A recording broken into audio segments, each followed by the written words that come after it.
please join me in welcoming John Hinderegger.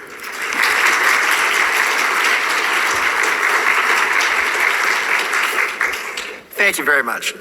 COVID-19 is a medical event, to be sure, but arguably it is just as much a political event.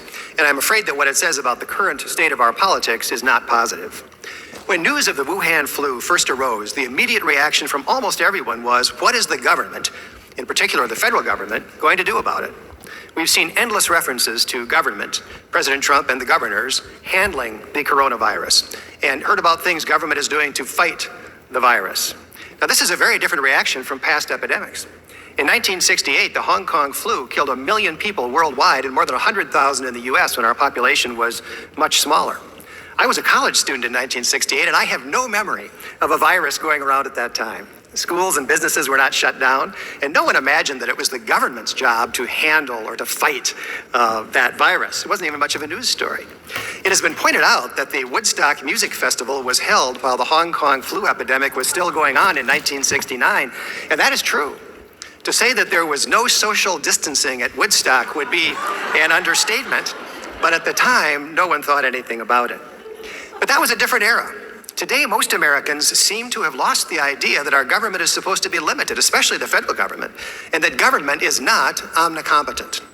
In 1976, a Democratic politician criticized Hubert Humphrey. He said, quote, "I think the thing that's most wrong with Hubert Humphrey is that he is not cognizant of the limited, finite ability government has to deal with people's problems." Who said that? Joe Biden. We've come a long way since then in our expectations of government, and not in a good direction. Now, the second striking fact about the politics of coronavirus has been the willingness of Americans to put up with, and for the most part to endorse, fundamental restrictions on their freedoms. In state after state, we have seen governors issue stay-home orders that literally directed Americans to stay in their houses, except to the limited extent they were permitted to go out by the government. Would prior generations of Americans have submitted meekly to orders to stay in their homes, close their businesses, and so forth? I don't think so. And the shutdowns in nearly every state have dragged on for months, long after the original flatten the curve rationale has been forgotten. The shutdowns are starting to feel permanent. And by the way, do you even remember that when there was an explicit rationale for the shutdowns? This is just brief, it's just temporary. We're just trying to flatten the curve. Same number of infections, just spread over a longer period of time. That whole rationale has now completely gone by the boards. Most recently, mask mandates have been added, and almost all Americans have dutifully donned masks, even though we have no idea whether they're actually doing any good. So why has there been relatively little political pushback against the shutdown orders? I think there are several reasons. First, the emergency posed by COVID-19 has been grossly exaggerated to an extent that I think can only be seen as deliberate.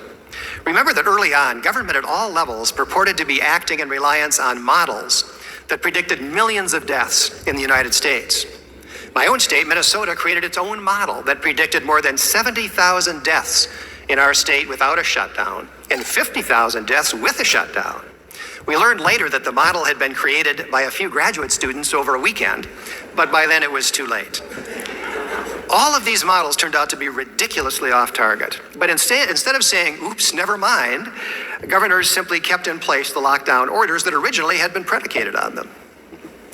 Now, I think the Centers for Disease Control has also contributed to the public's exaggerated sense of the virus's danger in a number of ways. I think that's the thing that curiouses me the most. Stay home, stay safe. No. Stay home for 2 weeks. Do your patriotic duty to prevent the entire collapse of our healthcare system. Spread it out the curve. And within that 2 weeks, we realized that this was all a pile of garbage. We knew that. Well, we knew that prior. We knew the science on it prior. It's not a new virus. Anyways, but that's the thing that baffles me. Still, in October, I am the only one, or maybe one of two people in a store without a mask. And again, when people ask why I don't just comply, it's because people rely on me.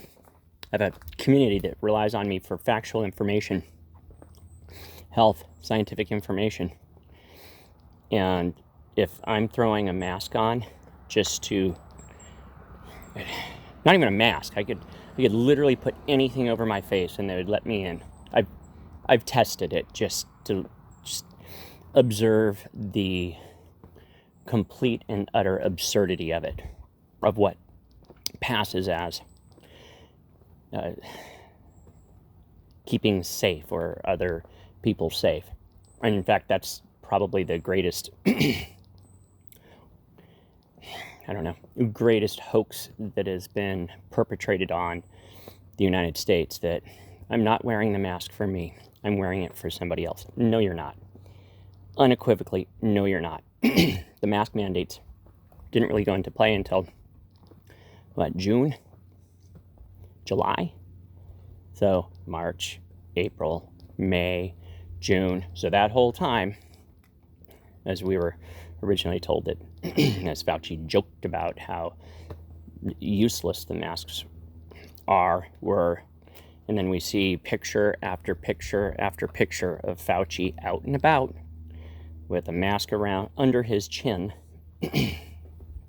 apparently aware himself of the absurdity of what he's being forced to say and do, except he's becoming obscenely wealthy off of this. Anyways, yeah. Idiocy.